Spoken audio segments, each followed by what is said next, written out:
Okay, so it's Thursday. I'm in my car. Here we go.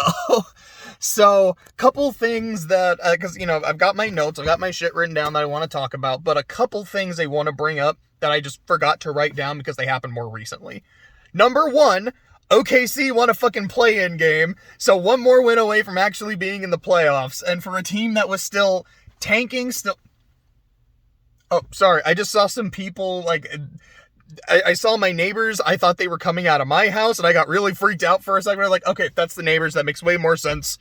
Don't need to be freaked out by that. But regardless, one game away from actually being in the playoffs proper for a team that is still rebuilding. That is really fucking exciting.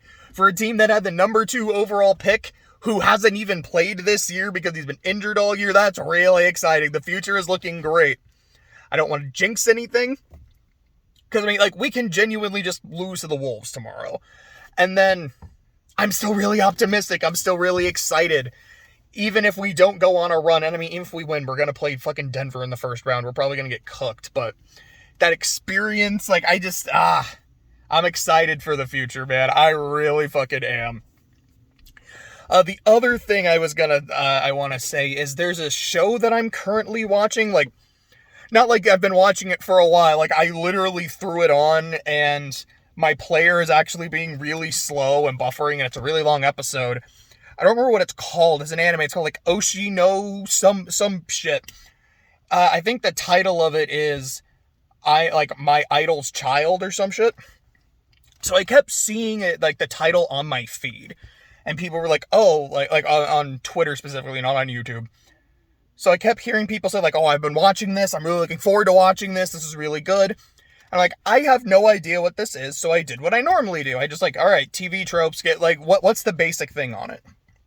And the first thing I read on the top of the page is, we highly recommend for the best viewing experience to either read the first volume or watch the first episode before reading anything on this page. I'm like, oh, so it's one of those. So this is going to be some crazy shit.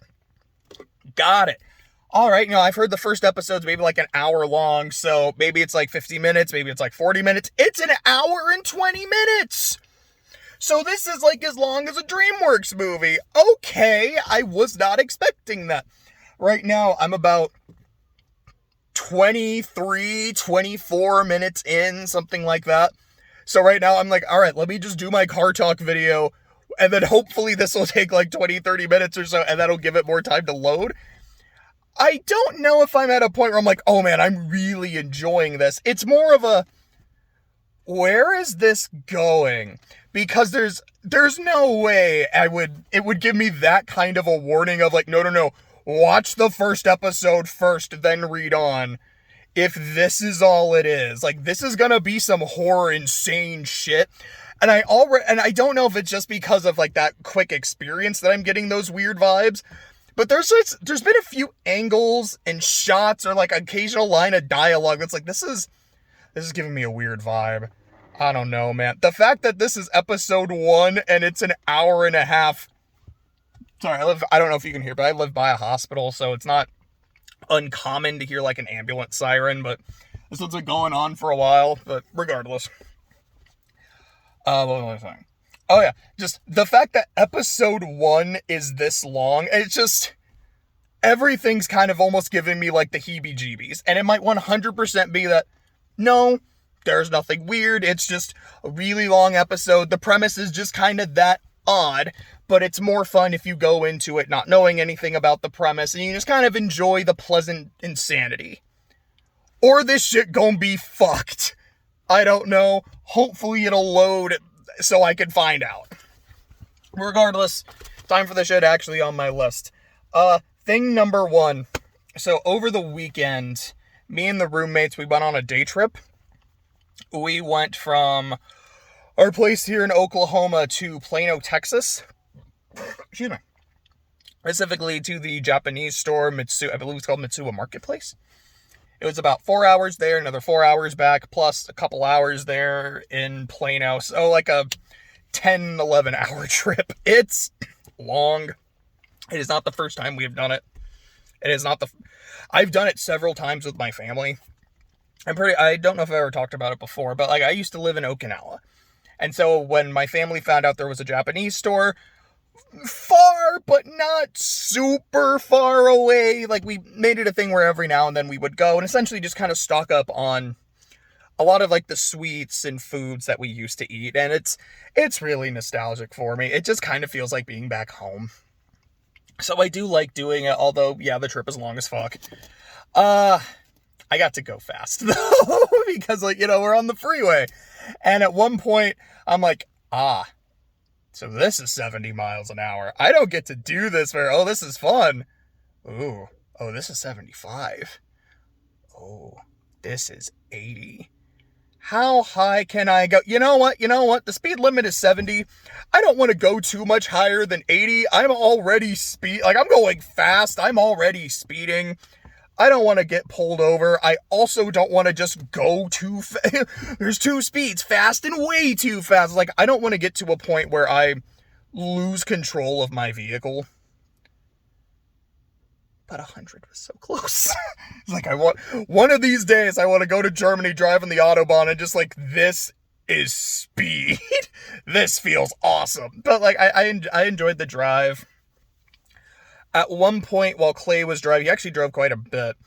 He put on the audiobook, that's the term I was looking for Mistborn, which was my first exposure to it. Like, it's something I was aware of. All I knew is that it's a fantasy heist. And, well, I love magic and shit, and I love heists. So we didn't get super far. We listened to a few chapters. And also, I was kind of partially listening, because I was also listening to music. I was doing writing of my own. I got like 10 pages written. I was fucking hauling ass. It was really fun. But from kind of off and on listening to Mistborn, I was like, this is really fucking cool. Shit. I want to read this. This sounds dope as hell. I don't know when I'm going to do it, but at some point I would like to read Mistborn. But I guess kind of going back to the trip, like we got a lot of Japanese stuff. I got my almonds, I got my macadamias. There's this one like big cake thing they usually get. I have no idea what it's called, but I fucking love it. I wanted to get some Aquarius, but they didn't have any. Like, that's one of my favorite drinks. I grew up drinking it. It just tastes like nostalgia, It tastes like home. And going in like there's no Aquarius. It's just Picari and some other shit. And then they had like these like anime waifu girls advertising Picari. It's like, you bastards, Picari. It's because of you that my Aquarius isn't here. Like, it's your fault. But, another thing we tried is Wagyu steak. So we got a steak, and it wasn't that everyone got their own, and then we divided it into pieces. So I think I had 4 pieces, essentially 4 bites of Wagyu steak. The first bite, I was like, all right, let me try this one. Okay, it is very melt in your mouth, very tender, very chewy. I'm not getting a whole lot of flavor. Like, it's not bad. This is nice, but it's kind of it. And the next one, same thing. Next one, same thing. Very tender, very fatty. I like the texture, but I'm not like really getting the flavor that I do of like the ribeyes we have every couple weeks. And then I had the last bite, and I just remember thinking to myself, oh, this tastes like magic. This is wonderful. It's like the reverse of when I had the Baconator, when the first bite was perfect, and then as I kept eating more, I was like, oh, this is fine. You've lost your luster. The Wagyu steak was reverse, where I guess it just got better every time. But I remember, I was like, so I can cross it off my list. Like, I've tried it. It was good. It took a while to grow on me. But when it got me, it fucking got me. Okay, so something I'm really fucking excited for is not Tears of the Kingdom, but the trailer. That's another thing I forgot to bring up, is the trailer happened today. Another trailer where we saw like Ganondorf's new design, and dude looks hot as fuck. I can't lie. Dude looks ripped as hell. Like, damn, I haven't seen Ganondorf in a game since like Twilight, aside from Smash, like Twilight Princess. This is actually kind of wild, and people are saying that he might be voiced by Matthew Mercer. I'm like, that's kind of badass. I'm not a huge Zelda guy. I'm a very, very casual Zelda fan. I like the games, but I don't love the game, and I can't even really tell you why. It's not like, yeah, there's this thing about Zelda that bothers me. Like, I don't like Majora's Mask. I can't get into it. I know a lot of people say it's one of their favorites. A lot of people say it's the best one. I've tried, man. It just doesn't click with me.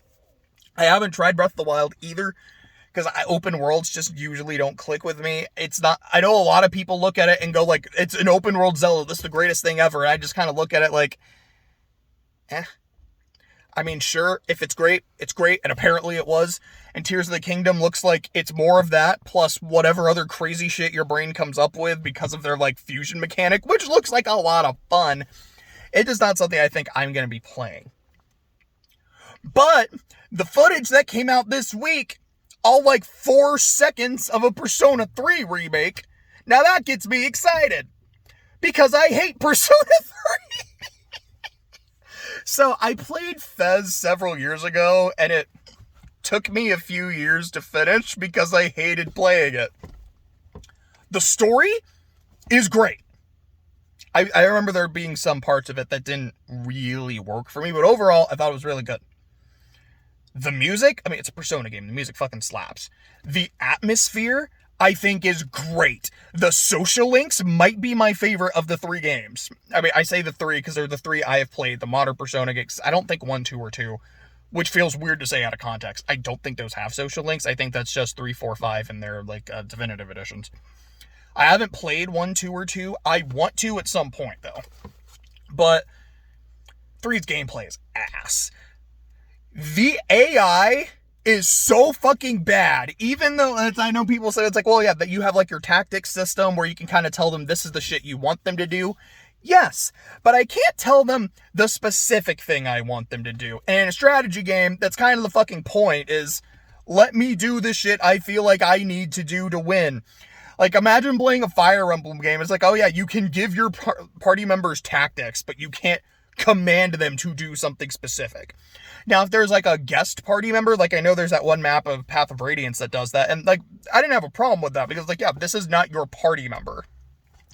Well, when someone joins the fucking party in a turn-based RPG, I expect to be able to control them and tell them not to cast Marin fucking Karin for the 10th time, because that shit doesn't work. Or on the off chance that it fucking does, I want to command the other members of my party to not attack the thing that just got charmed. Because they do that because they're all dumb and they don't get smarter. And it was so ass. Which feels weird to say that I loved the final boss.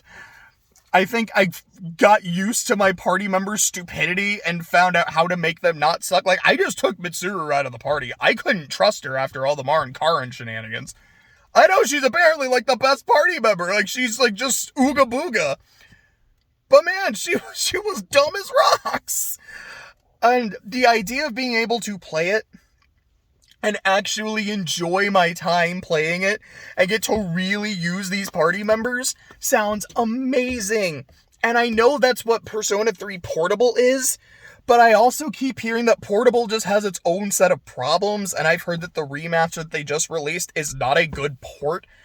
I've heard that from a few sources, like, no, like, it's really not worth playing. And, like, I really wanted to play it, though. How is there still no definitive version of Persona 3? There's the original, there's Fez, there's P3P, and it's like, yeah, each of them has their own fucking dog shit that's just attached. Like, hopefully, this is the definitive version, and I can play it and go, I get it now. This is why a lot of people say this is their favorite modern Persona, if not their favorite Persona, period. But to me, the gameplay is such a massive problem, I just can't. I guess speaking of games, so like, I did finish the Fate route. I have a video recorded, but I took a break like partway through it, because like, it's getting fucking hot in my room, because I was in my room at the time. I was like, it's fucking hot. Let me finish it later. And my computer's doing that stupid thing where it's like, hey, we can't recognize the videos from your phone, so we can't combine them. Like, you can't video edit them, which normally isn't that's why I really try to do most of my videos in one take, so that doesn't happen. Because I remember with most of my Trails videos, it wasn't an issue. And then Azure just said, no, like, I don't care that you've spent like an hour plus on each of these parts of your video. It was like 45 minutes plus, something like that.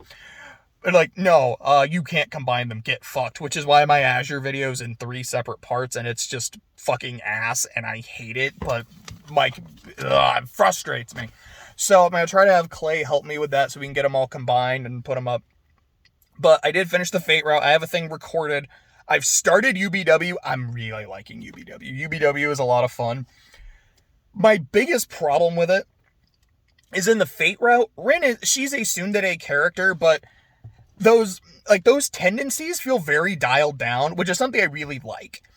Where it feels like, I know it's something I say in the video. I feel like I've said this in other like Car Talk videos too. Where Rin's tsundere tendencies are less of, I'm too embarrassed to admit my feelings, and more of, no, you're an actual moron. Like, this is not me playing a part. This is me being, like, actively spiteful and condescending. And I really like that. And then in Limited Blade Works, they definitely play up the tsundere archetype more, and it's something I'm kind of over. I just don't really like it that much. I'm like, yeah, Rin, when you're being Rin, I still really like you, but when you're just kind of playing this role, like this trope, it just doesn't do it for me. I guess I'm giving a quick shout out to False Swipe Gaming, which one of my favorite channels. I love watching False Swipe. I love Pokemon. I love, like, this is all about the competitive side of Pokemon. Some Pokemon are trash. Some are gods. And then some are gods and then become trash because of the metagame. And some are trash and then become gods because of the metagame. It's wild. I bring them up because the Landorus video dropped, which is like an hour plus. I would recommend watching it because as someone who loves their channels, like, I'm going to watch that shit anyways. And yeah, I did. It was a lot of fun. Landorus is a Pokemon, like, I kept hearing in a lot of their videos, like, oh yeah, this apparently is one that's really good. It's pretty ubiquitous. I did not realize how much of a god Landorus really was. It seemed like, yeah, it's good. It's reliable. This Mon is fucking stupid. And I had a blast watching their video. A couple other things. We're almost done. It's Star Wars Vision Season 2 is coming out on May the 4th, because of course it is. I watched the first season. I know I did a record... Sorry, I'm messing with my hair and I just saw how weird it looked. I know I did a video talking, like, ranking all of the episodes. I don't remember if I did include it in one of my podcasts or if it was just a recording that never got used. But it's around there somewhere, and off the top of my head, I can't remember what all my favorites were. I remember my favorite individual scene. I don't remember the specific episode, so I guess I'm spoiling it, but I'm not super spoiling it. It's a scene where there's a bunch of Jedi kind of all standing around, and they all activate their lightsabers, and all of them are red. Or it's like, it was either all of them are red or all but one are red. And it's a moment where you realize, oh, all these people I thought were Jedi are all fucking Sith. Oh, this is a problem. I remember it's like, oh, that's really cool. Like, that scene got me really hyped. I'm looking forward to the second season. I plan on watching it, and then I'll kind of do a similar, like, yeah, I watched all of them. This is my ranking of them. This one's my least favorite, but here are the things I still liked about it. Unless I'm like, no, it was god-awful. I hated everything about it. But I assume there'll be shit I like in all of them. And then just, something like that. Oh, right. I was like, what the fuck does that say? Oh, Epic of Gilgamesh. Because, yeah, last week after my Car Talk video, I just listened to an audio recording of it, which was only like 2 hours. You can get through it really fast. Shout out to Fate for making me want to look into the Epic of Gilgamesh. Excuse me. It's a lot of fun. It is just like a classic old myth. It's like the oldest bromance in history. It's the oldest story in history. It's only like 2 hours, I would say. Just honestly, go watch it for yourself. Go educate yourself. Let's listen to some cool classic shit. But like, no, genuinely, like, I think it's a fun story. I think it still holds up. It is genuinely a story about the power of friendship. Not in the friendship is magic kind of way, which I fucking love friendship is magic, don't get me wrong. But not in the, like, friendship will give us superpowers and we can Kamehameha rainbows and turn John Delancey into stone. And it's more of, Gilgamesh was a fucking awful, self-centered prick. And then he made a friend. And he was still kind of an asshole. He was still like a real pompous dude. But he had someone to kind of ground him and play off of. And then when he lost that person, I mean, like, it's the Epic of Gilgamesh. I don't think it's... The story has been around fucking longer than the Earth itself. I don't think it's inappropriate for me to just give spoilers for it. But sorry if I'm spoiling it. But after his friend dies, it profoundly changes him.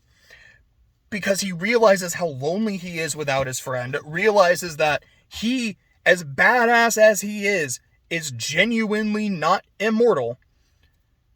And he has to come to grips with that. And I really liked it. Like, the front end of the story is a lot of fun. I mean, I think it's more fun than the second half, but the second half I think is kind of more interesting. It feels a little more profound, and I really liked that. A couple other things, which I feel like I basically say every time I finish a point. Chainsaw Man, Denji is fighting the Falling Devil, and this shit's fucking cool, and I love it. Can't wait for this arc to get... I don't want to be like, can't wait for this arc to get resolved so we move on. I'm like, no, like, I can't wait for this arc to be done, because this is really cool shit. I'm just looking forward to seeing what happens next. And I have a friend of mine who's he's selling his game collection, and there's some good shit in there. He's got, like, Path of Radiance, Xenoblade 3, not Xenoblade 3, excuse me, Xenosaga 3. Definitely some stuff I want to try to pick up. And I've kind of realized in the last few days, like, I have a long list of games and VNs I want to play this year. No idea if I'm going to get through them all, but I'm going to make a genuine effort. Next year, I know what my projects are. I want to play every Fire Emblem game, at least, like, within reason. For example, I've already played Echoes, so I don't really want to play Gaiden. I don't know if I need to. From what I understand, they're the same story. Echoes just expands on it a little bit more, and the gameplay is the same. It's not like, they took the story and then they completely changed the way the gameplay. Like, no. This was made by people who loved how weird Gaiden was and made Echoes just as fucking weird. So I don't know if I really need to play Gaiden. I know, like, my friend, he's selling Shadow Dragon. So if I play it, I don't know if I really need to play the first Fire Emblem game. Now, if it kind of gets to a point where I realize, the originals are very different from the remakes, then sure. But in that case, like, not really. Like, for example, like, the other series I really want to play is all the Tales games. Because I'm playing Abyss with Clay right now. I'm thinking about starting a separate playthrough of Xillia. I booted it up, didn't get super far. I was kind of enjoying it. But I'm not at a point yet where I'm like, I'm going to for sure play it. But it might be like, I've got a little bit of downtime. I don't really feel like writing or reading Fate. Let's go ahead and boot up Xillia for a bit, I suppose. But I do want to play all the Tales games. Or at least all the mainline games, all the Mothership games. But again, within reason. There's like 4 versions of Symphonia. There's the GameCube, the PS2, the PS3, which I think is just the PS2 version, and then, like, the remaster, which is just a worse version of the PS3 version. It's like, I'm good just playing it once, because the other versions aren't that different. I know they have some additional content, but, like, I'm good just playing it once. And when I do these marathons, I don't know if I necessarily am going to play every game in order, but if there's a sequel, like, for example, I know there's Destiny and Destiny 2, I'm going to play Destiny 1 first. Path of Radiance and Radiant Dawn, I'm going to play Path of Radiance first. And I know I made a video earlier in the year about how I dropped Path of Radiance. I think I had even said in the video that it's like, I have my genuine problems with it, and I'm really mad because on this last map, a character I could have recruited died, because she kept attacking me and there was nothing I could do about it. And I've subsequently learned that I could have just unequipped my weapons. Because that's what I would have had to do. Like, that's something I would never think of doing in a Fire Emblem game. Like, let me just unequip my shit and make myself a sitting duck. That's fucking stupid. The fact that I have to do something that stupid to keep this character from attacking me, who should have realized at that point, they're like, I'm not attacking you, just fucking stop. Like, it genuinely pisses me off. I'm like, I'm gonna have to redo the map because I want to get a fucking Wyvern Lord. Or Wyvern Knight, whatever the fuck she's called. But regardless, I still kind of knew that, like, I do want to finish this game because I was starting to really have fun with it. And I thought the story was kind of all right, but I really liked the main character. I was like, this feels like it can have potential. I do genuinely want to finish this. So while it is off the list for now, it always kind of felt more like a see you later than a goodbye. So depending on how the year goes, I might bring it back up later this year. I might just wait till next year, and it's like, this is probably the first Fire Emblem I'm going to play. I don't know, but I am looking forward to it. So I would say this is the end of the video. Hopefully the, I don't remember what it was called, the idol baby thing, which sounds really weird to say out of context, but hopefully that's loaded a bit and I can give it a watch and see if it is really good, really interesting, if it is some fucked up shit, or if it's like a weirdly odd but pleasant premise.